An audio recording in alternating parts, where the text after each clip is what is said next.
Nosso tema hoje fala do ministério e pregação do João Batista. Lucas 3, 1 a 20, no 10º ano do reinado de Tibério César, sendo Pôncio Pilatos governador da Judéia, Herodes tetrarca da Galileia,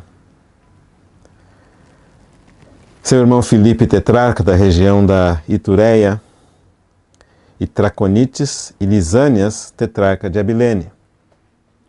Sendo sumos sacerdotes Anás e Caifás, veio a palavra de Deus a João, filho de Zacarias, no deserto. Ele percorreu toda a circunvizinhança do Jordão, pregando o batismo de arrependimento para a remissão de pecados, conforme está escrito no livro das palavras do profeta Isaías: voz do que clama no deserto, preparai o caminho do Senhor, endireitai as suas veredas, todo vale será aterrado, e nivelados todos os montes e outeiros, os caminhos tortuosos serão retificados, e os escabrosos aplainados, e toda a carne verá a salvação de Deus. Vamos orar. Amado Senhor, que grande é o nosso privilégio de mais uma vez reunir, mais uma vez tomar tempo junto à Sua palavra, mais uma vez confessar que nós precisamos que o Senhor fale conosco. Fala-nos hoje, Senhor. Nós queremos ouvir, queremos obedecer, queremos seguir o Senhor. É a oração que nós fazemos no nome do Senhor Jesus. Amém.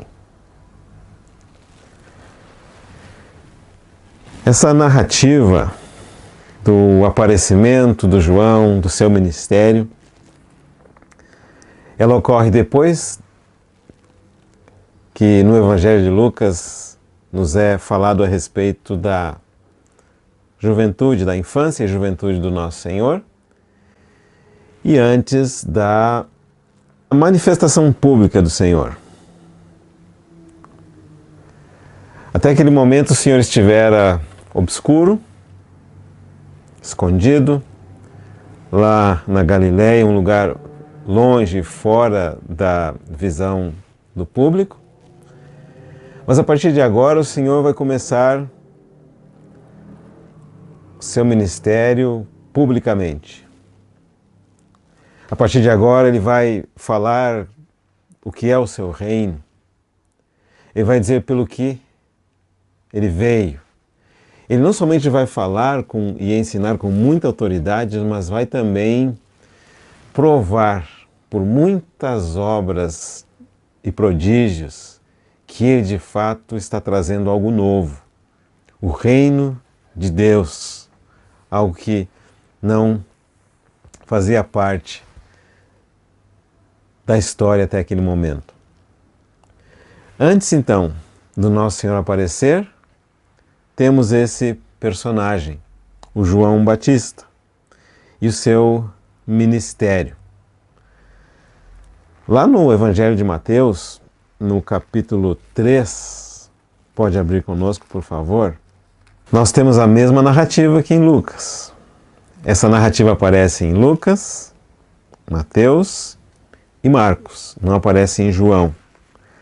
E aqui nós começamos uma parte interessante do nosso estudo em que nós vamos ter praticamente uma mesma informação em lugares diferentes da Escritura. E aqui é importante nós entendermos desde o princípio que essas informações, as histórias que se repetem em lugares diferentes dos evangelhos, significa que elas são complementares. De alguma forma o Senhor vai falar a mesma coisa, de modo um pouco distinto, para nos mostrar algo mais profundo em consonância com aquele evangelho em particular. Mas o centro da história é sempre o mesmo. O centro da história é sempre a pessoa e a obra do nosso Senhor Jesus Cristo. É sempre a salvação que nos é dada por Cristo Jesus e o eterno propósito em torno do qual nós somos chamados a viver, chamamento que nós temos. É sempre o mesmo centro. E quando nós vemos aqui essa história do nosso Senhor Jesus Cristo, narrada em Mateus, Marcos e Lucas, nós sabemos que, de alguma forma, essa narrativa vai atender ao propósito de cada um dos determinados evangelhos. Mateus vai nos mostrar esse ângulo maravilhoso pelo qual nos é revelado que Jesus Cristo é de fato o nosso Rei, o Rei do reino de Deus, o Rei do reino dos céus. Marcos vai nos mostrar que o Senhor Jesus Cristo é aquele servo de acordo com o coração de Deus. Lucas nos mostrará o Senhor Jesus Cristo na sua humanidade perfeita. E o Evangelho de João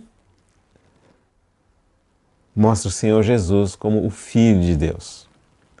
Por essa razão, por exemplo, no Evangelho de João, não nos é mencionado fatos relativos ao nascimento do Senhor, porque João, como nós sabemos, já começa falando do Senhor como aquele que sempre existiu. A palavra da vida manifesta em carne na pessoa de Cristo Jesus. Então nós já sabemos os evangelhos que relatam o mesmo fato, ponto de vista diferente, com a finalidade de nos revelar algo mais a respeito do mesmo Senhor Jesus, que é o centro da Escritura. Em Mateus, então, nós vamos ver que o Senhor Jesus vai direto ao ponto. Fala, naqueles dias apareceu João Batista pregando no deserto da Judéia. E a partir daí vai falar da mensagem, arrependei-vos porque está próximo o reino dos céus. Vai relacionar com a profecia, porque este é o referido por intermédio do profeta Isaías. Vai dizer o conteúdo da mensagem, voz do que clama no deserto, preparai o caminho do Senhor, endireitai as suas veredas. E vai nos falar um pouco do mensageiro, versículo 4. Usava João vestes de pelos de camelo e um cinto de couro. A sua alimentação eram gafanhotos e mel silvestre. Agora, quando nós voltamos para Lucas, abre comigo lá em Lucas, por gentileza, no capítulo 3, não diz só naqueles dias, mas vai dizer o quê? De maneira muito apurada, vai falar no 15º ano do reinado de Tibério César, sendo Pôncio Pilatos governador da Judéia, Herodes, tetrarca da Galiléia, seu irmão Filipe, tetrarca da região da Itureia e Traconites, e Lisânias, tetrarca de Abilene, sendo sumos sacerdotes Anás e Caifás. E aí diz o seguinte, veio a palavra de Deus a João, filho de Zacarias, no deserto. O que significa isso? O Lucas está nos dando o contexto histórico em que o ministério do João Batista começou. E para ser bem exato, ele vai mencionar vários níveis de autoridade naquela época. Ele vai mencionar Tibério. Quem que era Tibério? O imperador do Império Romano naquela época. Vai mencionar Pôncio Pilatos. Quem era Pôncio Pilatos? É o governador de uma região do Império Romano, de uma província romana, chamada Judéia. Vai mencionar Herodes, um dos filhos de Herodes o Grande, naquela época, tetrarca da Galiléia, ou seja, a região da Judéia foi dividida em 4 partes, cada uma delas era governada por eles chamam um vassalo, um servo do Império Romano, e uma das regiões, então, era a Galiléia, governada pelo Herodes, outra era Itureia, governada pelo Filipe, e a outra era Abilene, governada por Lisânias. E fala também quem era o sumo sacerdote naquela época, o Anás e o Caifás. Agora, isso tudo nos fala que nesse período em que a palavra de profecia foi dada, a nação de Israel perdera a sua independência e agora estava debaixo da soberania do Império Romano. E mostra aqui todos os níveis de governo do Império Romano. E fala também de Anás e Caifás. Quem que era Anás e Caifás? Dois sumos sacerdotes. Só que um deles era o sumo sacerdote escolhido pelo povo de Israel, fora rejeitado, e o outro deles é aquele que foi colocado como sumo sacerdote pelo governo romano. Então nós começamos a ver que de fato Israel havia perdido toda a sua independência. E dentro desse contexto, nós temos a menção de que a palavra de Deus veio a João. Como você sabe, no nosso estudo, nós não estamos estudando versículo a versículo. E também não estamos estudando palavra a palavra, nós pegamos uma porção inteira da Escritura e procuramos então ver o que aquela porção tem como mensagem para nós. Mas aqui é importante chamar a atenção para uma palavra que aparece no versículo 2 de Lucas 3. É a palavra palavra. Lucas 3, versículo 2. Palavra no versículo 2. Sendo o sumo sacerdote Anás e Caifás, veio a palavra, anota aí, de Deus a João. Essa palavra escrita aqui no versículo 2 é uma das palavras gregas traduzidas por palavra em português. Uma delas é a palavra logos, se traduz como palavra em português ou como verbo. Nós temos no princípio era o verbo e o verbo se fez carne. Lá no grego, no princípio era o logos e o logos se fez carne. Mas aqui nós temos a palavra de Deus veio a João, é a palavra rema. A palavra logos se refere àquela palavra escrita de Deus, colocada na forma lógica, sistemática. A palavra rema se refere à palavra viva de Deus. Nós temos aqui que quando os sumos sacerdotes Anás e Caifás estavam no seu ministério, veio o rema de Deus a João. Ou seja, aquela palavra que vem com um encargo, aquela palavra que move o coração, aquela palavra que vem do Deus vivo e a palavra que tem vida, é a palavra que penetra profundamente, aquela palavra que vivifica e é a palavra que dá vida, a palavra ungida de Deus. Veio essa palavra, aonde? No deserto. Agora, antes de nós entendermos o impacto dessa palavra, nós temos que saber qual é o ambiente no qual essa palavra foi dada. Qual que era a atmosfera política, filosófica, espiritual, religiosa, social do império sobre o qual Tibérios era imperador, Pilatos governador, Herodes, Filipe e Lisanias, tetrarca. Esse império era um império repleto de crueldade. Roma, na época de Tibério, tinha atingido o ponto mais alto da sua história e, ao mesmo tempo, a maior crise da sua história. Tudo que você imaginasse de coisas boas existia em Roma naquela época. E, ao mesmo tempo, tudo que pudesse imaginar de coisas ruins também existia em Roma naquela época. As fronteiras do império tinham atingido limites maiores como nunca e não tinha mais para onde expandir.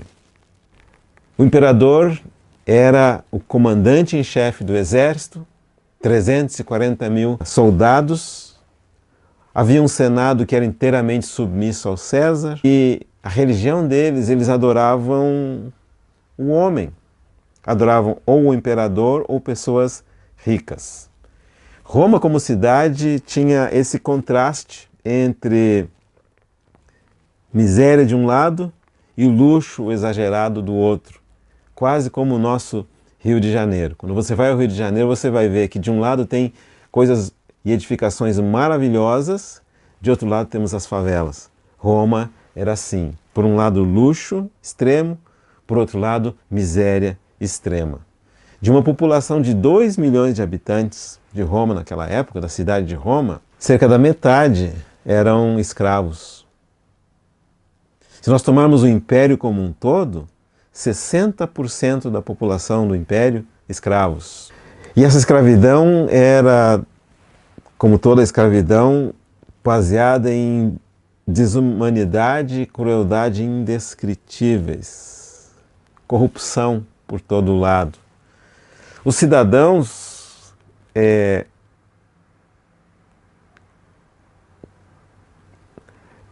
não queria usar a palavra preguiçosos, mas não me parece outro no momento. Mas os cidadãos, cada vez mais pessoas dispostas a viver do dinheiro público.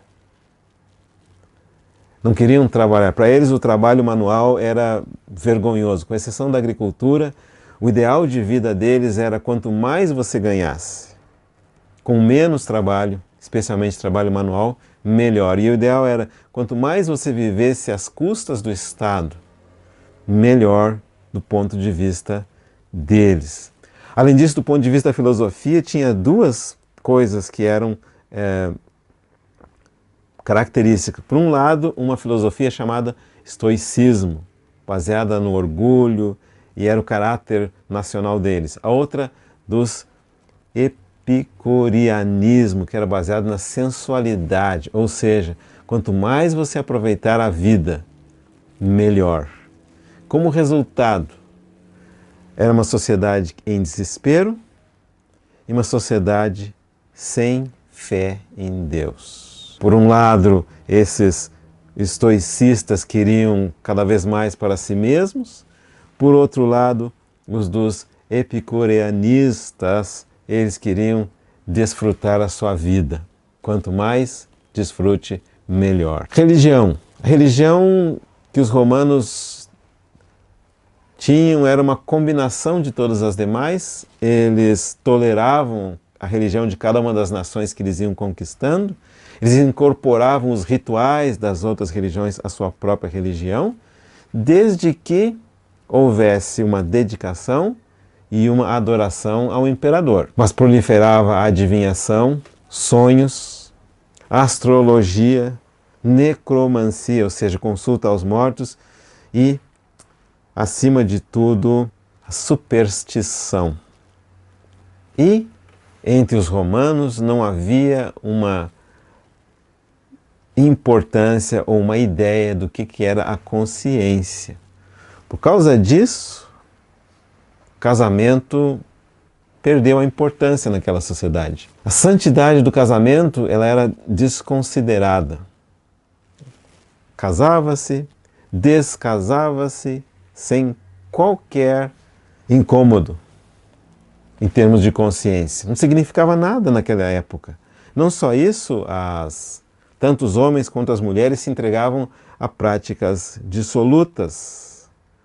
E a adultério, a fornicação, todas essas coisas relacionadas com impureza sexual, elas eram praticadas de maneira livre.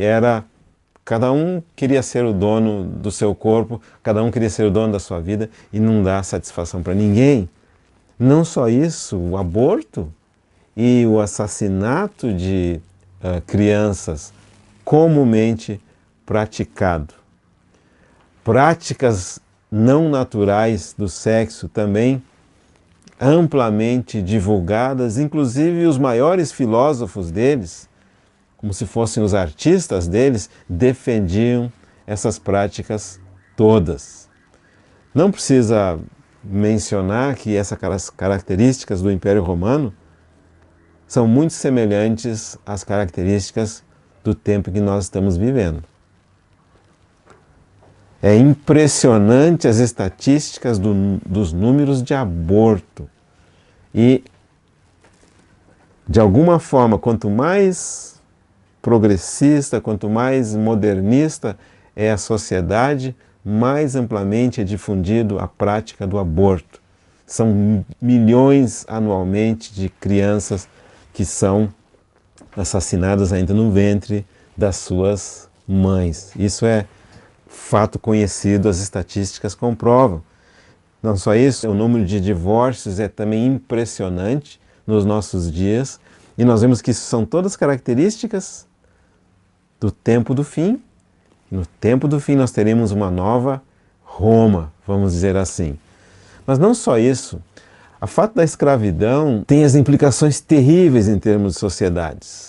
Tanto homens quanto mulheres eram submetidos a humilhações e a crueldades indescritíveis, a tal ponto que ser morto pelos leões ou pelas feras nas arenas romanas era considerado, em muitos casos, como uma espécie de alívio. Não só isso, os escravos doentes ou mais idosos, que não poderiam ser mais utilizados, e quando falamos utilizados não é só trabalho, em todos os sentidos, eles eram lançados à própria sorte fora das cidades e morriam, às vezes, de fome ou de outras coisas. Mas uma coisa que não se considerava na época é que os escravos influenciavam a vida dos cidadãos livres. Ou seja, você tinha um escravo dentro da sua casa e muitas vezes os escravos eram tutores das crianças.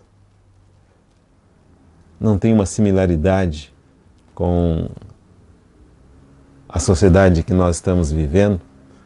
Não é comum que as mães não cuidam dos seus filhos na nossa sociedade, os entregam para tutores, mas em geral as pessoas que cuidam dos nossos filhos na sociedade que nós vivemos são, não querendo menosprezá-las, mas são pessoas do menor nível educacional que nós conhecemos, que transmitem aos nossos filhos padrões que não são divinos, coisas erradas.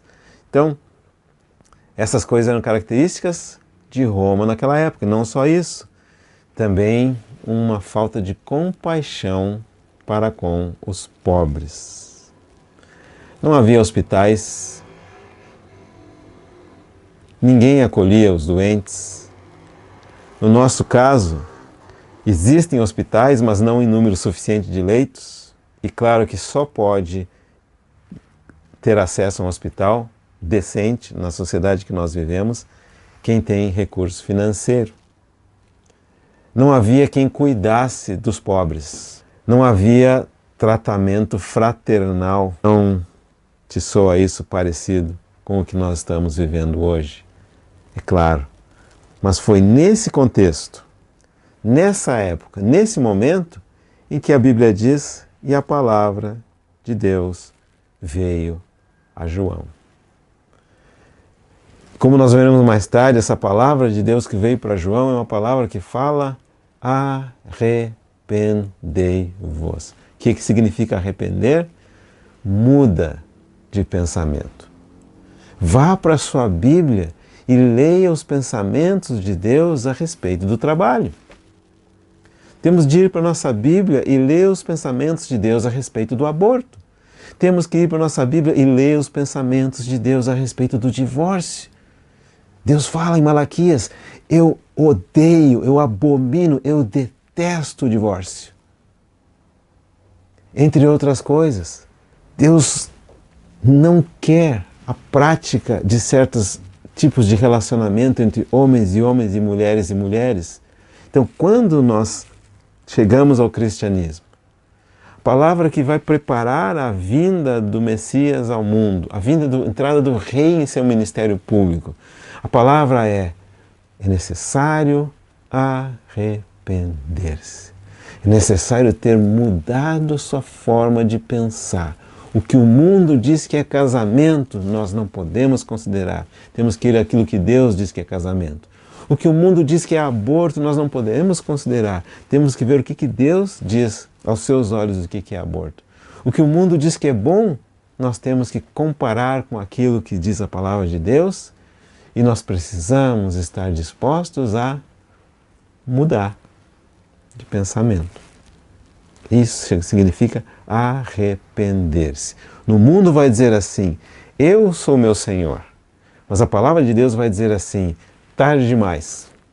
Antes de você decidir ser o seu Senhor, Deus já estabeleceu quem é o Senhor, não só da sua vida, mas de todo o universo. Deus já exaltou o Senhor Jesus Cristo da posição de Senhor. Muitas vezes nós pensamos que ser cristão e prática do cristianismo é simplesmente ir a reuniões, simplesmente estudar a Bíblia, simplesmente fazer práticas boas. Mas o ponto central de ser cristão é entender que Deus escolheu o Senhor Jesus Cristo como Senhor e soberano. Ponto central, depois de ter recebido a salvação por meio da fé no sangue de Jesus derramado na cruz do Calvário, o ponto central é um dia dizer assim: Senhor, Tu és o Senhor da minha vida. Ou seja, quando você se torna um cristão, você perdeu para sempre o direito de liberdade. Nenhum cristão verdadeiro é mais o dono de si mesmo. Nenhum cristão verdadeiro pode se dar ao luxo de dizer: eu vou para a esquerda ou para a direita, eu faço isso, eu faço aquilo. Não. Quando você entendeu realmente quem é Deus, quem é Jesus, a posição que Ele ocupa hoje, o significado de recebê-lo na sua vida, você vai fazer a mesma oração que o Paulo fez quando conheceu o Senhor. O que ele disse? Senhor, que queres que eu faça? Antes disso, Paulo tinha sua própria religião, tinha suas próprias convicções, tinha seus próprios critérios, mas depois que ele encontrou a Deus, na face de Jesus Cristo, ele se tornou o quê? Um escravo de Cristo. O que significa isso? Ele agora não tem mais aquela liberdade que ele tinha antes. Agora ele segue aquilo que o Senhor lhe determina. Agora ele tem uma outra cartilha pela qual ele rege a sua vida. A palavra do Senhor. Então, isso é o ministério do João Batista. Mas quando ele fala a respeito da remissão, arrependimento para a remissão de pecados, Lucas capítulo 3, versículo 3, ele vem nessa capacidade daquele que está preparando o caminho para a vinda do Senhor Jesus. Quando o Senhor Jesus Cristo está prestes a manifestar-se publicamente, você só terá uma chance de conhecê-lo, uma chance de recebê-lo, uma chance de ser beneficiado pela manifestação pública do Senhor, se houver no seu coração essa disposição de arrepender-se, mudar os padrões, não andar mais de acordo com o que o mundo fala, não andar de acordo com o que eu tenho como concepção, mas agora eu volto para a palavra de Deus escrita e procuro ali o que a palavra de Deus fala sobre cada uma das situações que nós estamos enfrentando.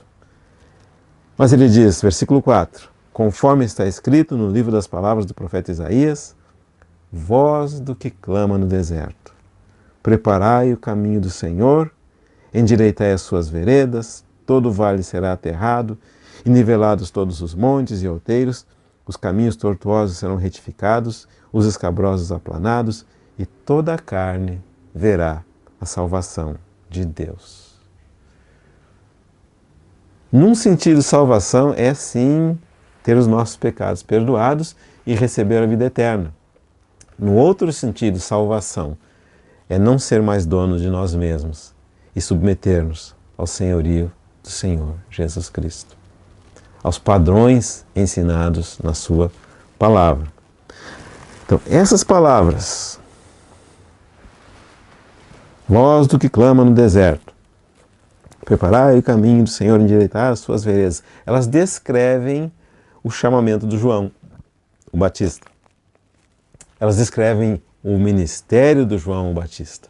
Ele deveria anteceder o Messias, ele deveria anunciar aquele que estava por vir, trazendo a redenção. Essas palavras são retiradas do livro de Isaías, que foi escrito cerca de 8 séculos, 800 anos antes da vinda do nosso Senhor Jesus Cristo, praticamente 800 anos antes do aparecimento do João Batista no cenário. Para nós entendermos aonde que essas palavras se colocam, nós precisamos ter uma rápida visão de todo o uma rápida visão de toda a profecia de Isaías. São 66 capítulos e podem ser divididas em 3 partes. Primeira parte, capítulo 1 ao 35. Segunda parte, capítulo 36 ao 39.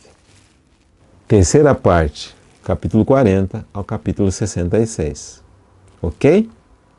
1 a 35, parte 1.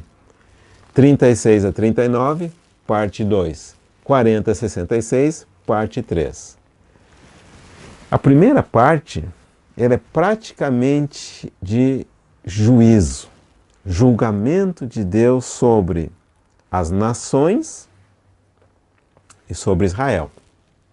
Hoje nós falamos um pouquinho das condições das nações representadas pelo Império Romano. Deus vai julgar essas coisas equivocadas praticadas pelos povos das nações. Na próxima oportunidade nós falaremos um pouquinho da nação de Israel. Deus igualmente vai julgar as iniquidades praticadas pela nação de Israel.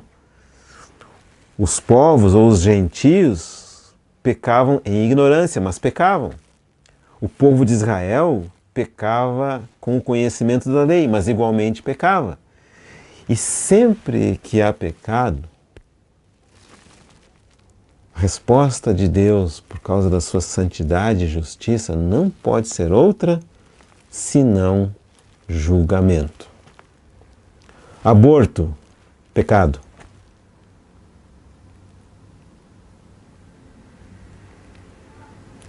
Escravidão, pecado. Corrupção, pecado. Tratamento cruel e desumano, pecado. Divórcio, pecado. Deus não pode fazer outra coisa contra o pecado senão trazer juízo. É por isso que nós temos Isaías capítulo 1 até 35. Juízo de Deus sobre os pecados. Ninguém pecará sem que Deus reaja trazendo juízo. Mais cedo ou mais tarde. Deus não se deixa enganar. De Deus não se zomba. Aquilo que um homem plantar vai colher. Se um homem plantar infidelidade, ele vai colher infidelidade.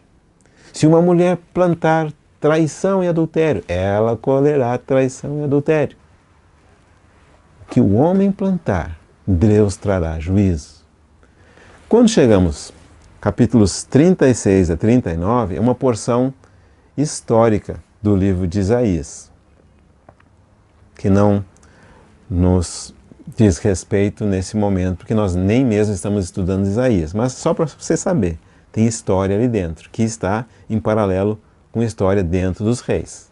Do capítulo 40 de Isaías até o 66, nós temos uma palavra de consolação. Uma palavra maravilhosa. Olha como começa lá. Abra sua Bíblia no Isaías capítulo 40. Versículo 1. Consolai, consolai o meu povo, diz o vosso Deus. Falai ao coração de Jerusalém, bradai-lhe que já é fim do tempo da sua milícia, que a sua iniquidade está perdoada e que já recebeu em dobro das mãos do Senhor por todos os seus pecados. Você vê aqui então, e essa é uma nota tônica a partir do capítulo 40 de Isaías até o final, que Deus não fica julgando constantemente. E que, como nós já temos visto em outros livros da Bíblia, a misericórdia triunfa sobre o juízo. É claro que Deus vai julgar o pecado, porque o pecado, além de ser algo contrário a Deus e a sua natureza, é algo ruim para nós. Às vezes nós pensamos que quando Deus julga o pecado, e em especial quando julga o nosso pecado, nós pensamos que Deus está sendo duro conosco, que Deus está desejando o nosso mal. Não é verdade. O pecado é algo que nos arruína. Quando Deus diz que algo é pecado, você pode não acreditar, você pode pagar para ver, mas se você pagar para ver, você de fato vai pagar. Se Deus diz que uma coisa é ruim, por que você está dizendo que é boa?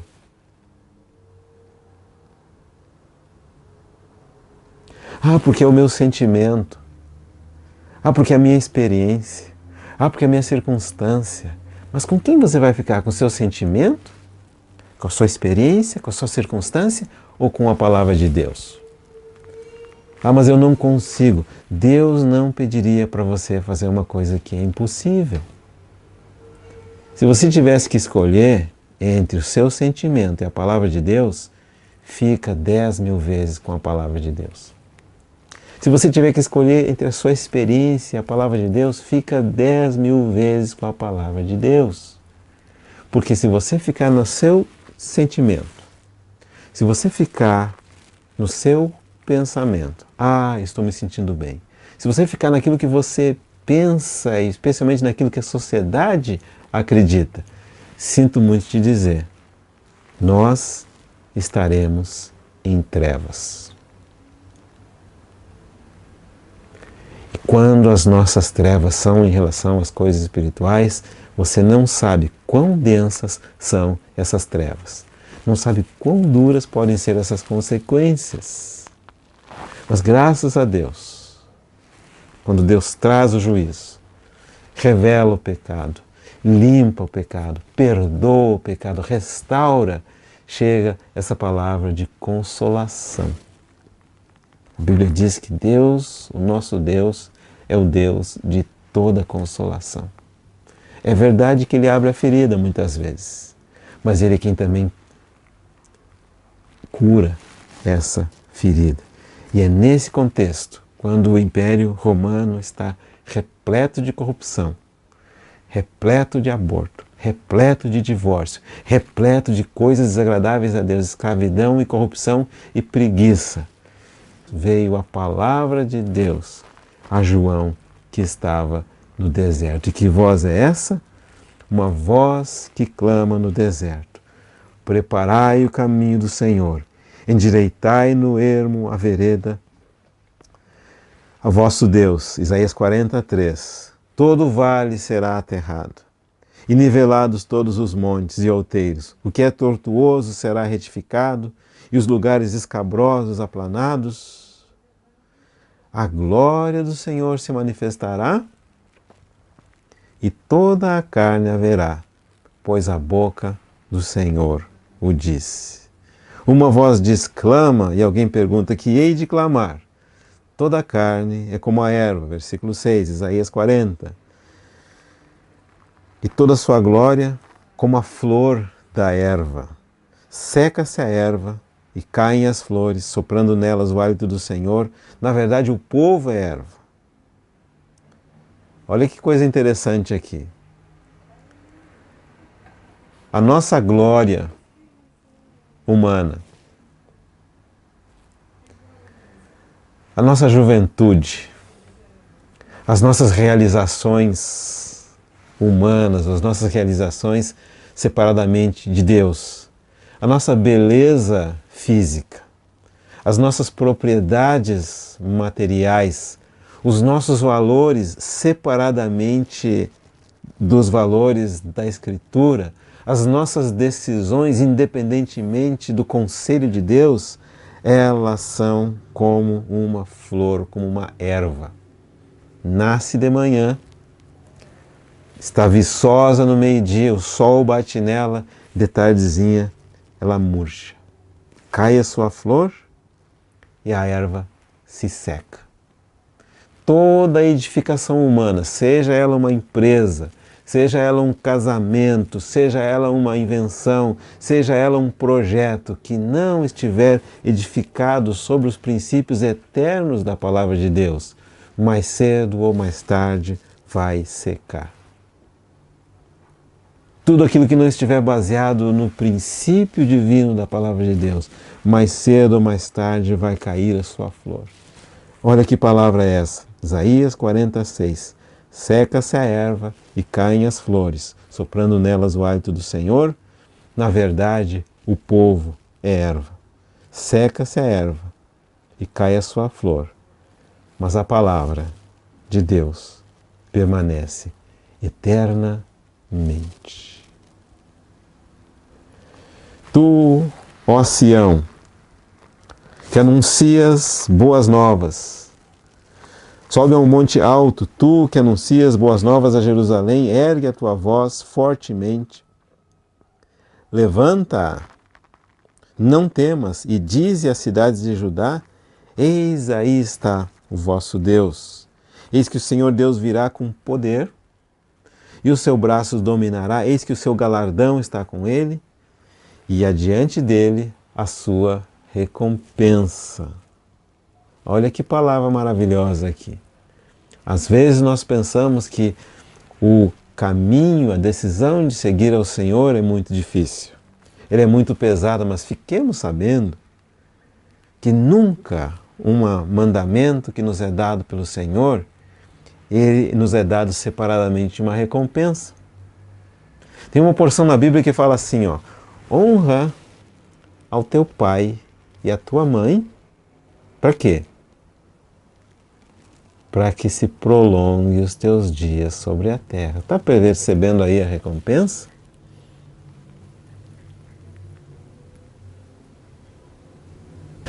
Seja fiel sobre o pouco e sobre o muito te colocarei. Está percebendo aí a recompensa? Ama a mulher da tua mocidade e serás feliz. Está percebendo a recompensa?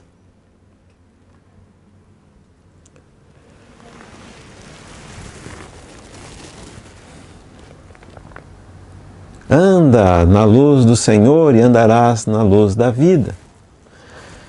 O nosso Deus tem um nome, eu sou.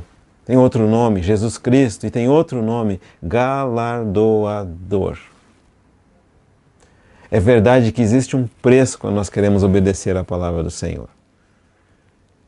É verdade que às vezes é difícil o caminho da cruz. Contraria os nossos sentimentos, contraria as nossas experiências, contraria as nossas expectativas, mas nenhuma obediência, por mínima que seja, será desacompanhada por uma recompensa, por mínima que seja. O nome do nosso Deus é galardoador. Isso está escrito no livro de Hebreus, no capítulo 11. Deus é galardoador.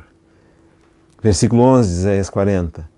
Como pastor apacentará o seu rebanho, entre os seus braços recolherá os cordeirinhos e os levará no seio.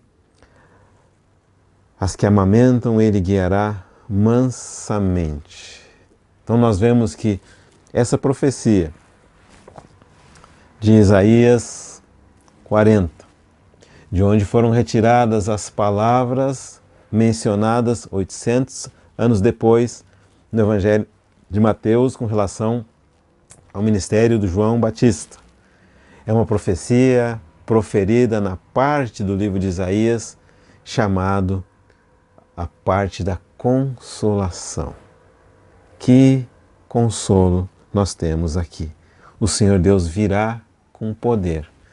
Você está sentindo fraco? O Senhor Jesus Cristo é o poder. O seu braço dominará. Você sente que não tem controle sobre as situações? O Senhor Jesus Cristo tem o domínio. Você está se sentindo pagando um preço alto demais? O Senhor Jesus Cristo tem um galardão. Na verdade, é Ele mesmo o galardão, a recompensa. Você está se sentindo necessitado de guia, de instrução? O Senhor Jesus Cristo é o pastor, e é um pastor que apacenta com amor, com ternura, que respeita e conhece as nossas limitações e a nossa velocidade. É disso que fala essa parte de Isaías 40, e é essa parte que menciona então a vinda do João Batista, que é a voz que clama no deserto, dizendo o quê? Preparai o caminho do Senhor. Qual preparação? O arrependimento. Qual o arrependimento? A mudança de pensamento. Eu pensava de acordo com a minha criação, a minha sociedade, a minha filosofia, mas agora eu quero pensar de acordo com aquilo que a palavra de Deus instrui. E esse caminho de mudança de pensamento, esse caminho de arrependimento é o que abre a porta para nós entendermos que nós somos errados e Deus é certo. Que nós somos injustos e Deus é justo, que nós somos pecadores e Deus é santo. Quando nós reconhecemos isso, nós abrimos a porta para que possa entrar o reino de Deus, o governo de Deus na nossa vida. Muitas vezes as coisas dão erradas conosco, e não é poucas vezes, não, muitas vezes as coisas dão erradas conosco, porque nós não arrependemos e ainda somos senhores de nós mesmos. Não estamos de acordo com os padrões do nosso Deus. Mas graças a Deus, veio a palavra de Deus a João no deserto. Eu vou ler mais alguns versículos do Isaías 40, que você depois, na sua leitura pessoal, poderá voltar para essa porção maravilhosa das Escrituras e ver quão rica ela é. Olha que interessante. Quem na concha da sua mão mediu as águas e tomou a medida dos céus a palmos? 40:12.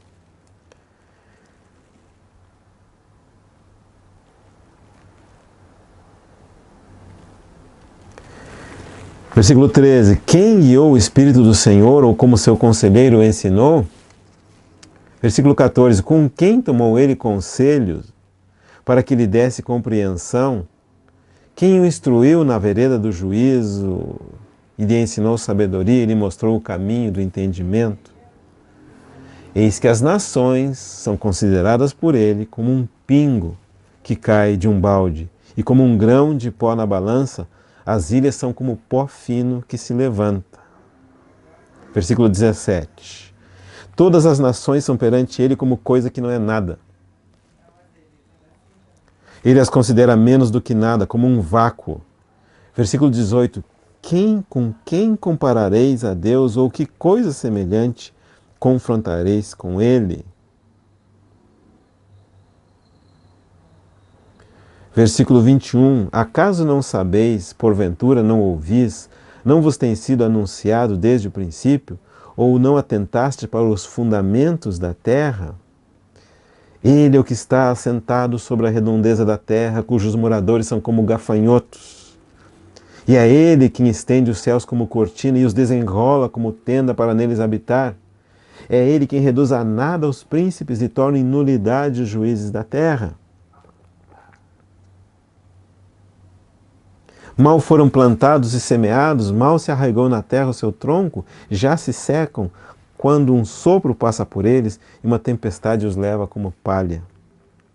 A quem, pois, me comparareis para que eu lhe seja igual? Diz o Santo. Levantai os olhos e vede quem criou estas coisas. Aquele que faz sair o seu exército de estrelas, todas bem contadas. Aqui tem um ponto interessante. E quanto maior a capacidade do homem de enxergar o universo, especialmente as galáxias, maior é o número de estrelas que eles encontram. Não é impressionante isso? Mas o que diz aqui?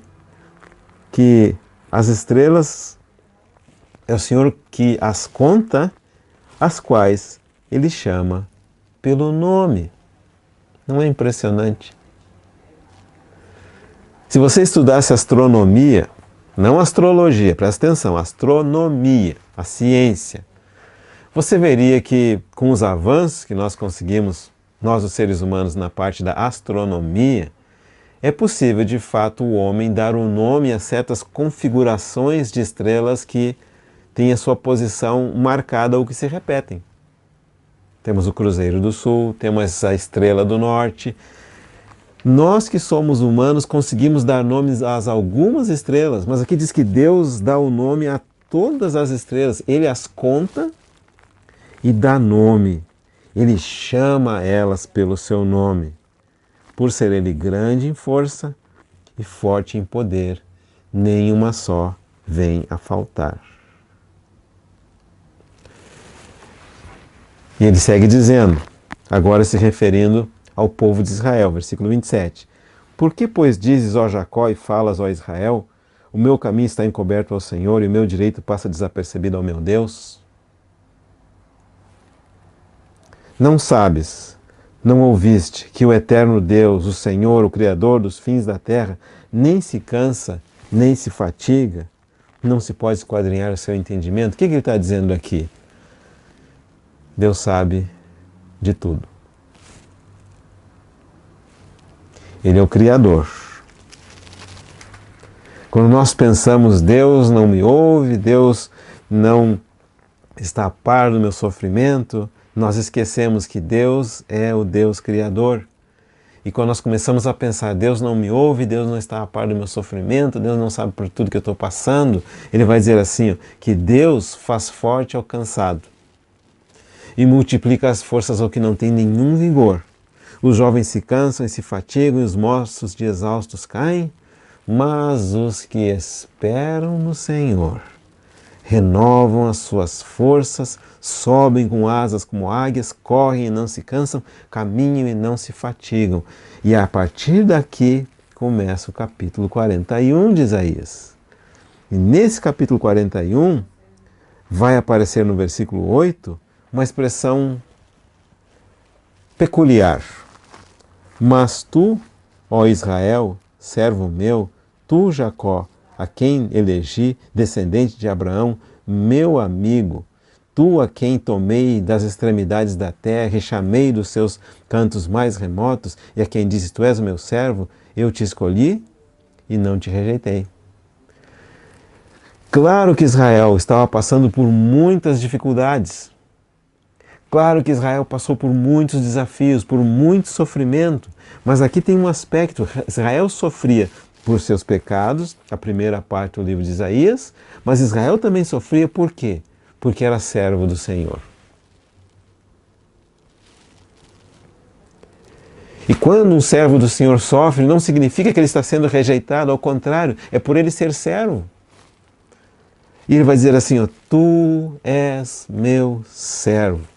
O que mais ele vai dizer? Eu te escolhi. O que mais ele vai dizer? Eu não te rejeitei. Ele vai dizer o quê? Não temas, porque eu sou contigo. Não te assombres, porque eu sou teu Deus. Eu te fortaleço e te ajudo e te sustento com a minha destra fiel. Eis que envergonhados e confundidos serão todos os que estão indignados contra ti. Serão reduzidos a nada, e os que contendem contigo perecerão. Nós temos que parar aqui. Você prossiga a leitura na sua leitura pessoal, individual.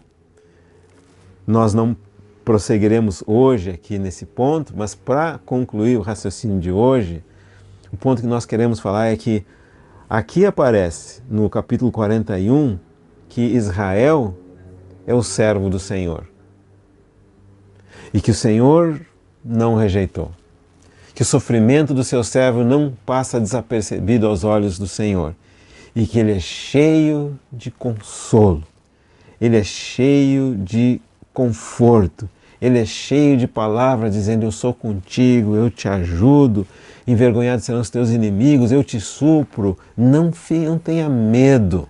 É isso que o Senhor está dizendo. E é nesse contexto que essa palavra maravilhosa de Isaías é tomada 800 anos depois para se referir ao ministério de João o Batista. João vem para preparar os caminhos do Senhor e essa preparação implica, sim, em arrependimento e mudança de pensamento, porque agora está chegando o reino de Deus. Agora vem as mensagens de salvação. Agora vem o anúncio das boas novas. E qual é a boa nova? Jesus, Deus, se fez homem. Jesus, o Filho de Deus, é agora também o Filho do homem. Jesus é a luz que vai iluminar as trevas. Jesus é aquele que vai trazer a cura para as nossas enfermidades. Jesus é aquele que vai trazer o governo para o nosso descontrole. Jesus é aquele que vai nos salvar dos nossos pecados, nos purificar das nossas injustiças e que vai derrotar o nosso inimigo, o diabo, o mentiroso, o sedutor, e que vai derrotar o último dos nossos inimigos, a morte. É isso que o João vem preparar. Hoje nós temos que parar aqui. Pela graça do Senhor, prosseguiremos na próxima oportunidade. Vamos encerrar com algumas palavras de oração. Deus, eu tua ajuda para que isso possa nos constranger e nos conduzir a cada dia a arrependimento. Amém, Senhor. Deus, nós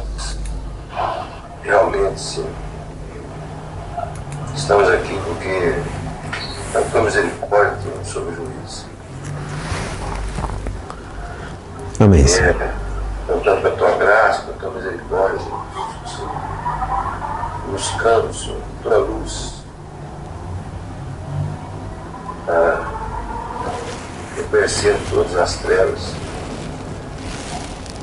das nossas vidas, Senhor. Amém, Senhor. Buscar um coração arrependido diante do Senhor.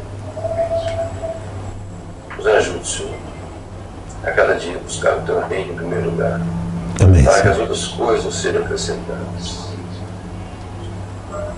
O Senhor possa cada dia Deus, fortalecer, nos dar mais vigor físico, mais desejo de Ti, Senhor. Amém, Senhor. Nós precisamos, Senhor, do Senhor. Oramos agradecidos. Em nome de Jesus. Amém. Amém, Senhor. Amém, Senhor. Colocamos nossa vida mais uma vez na Sua mão. E buscamos força no Senhor. Amém. Queremos viver essa próxima semana até que nos encontremos, Senhor.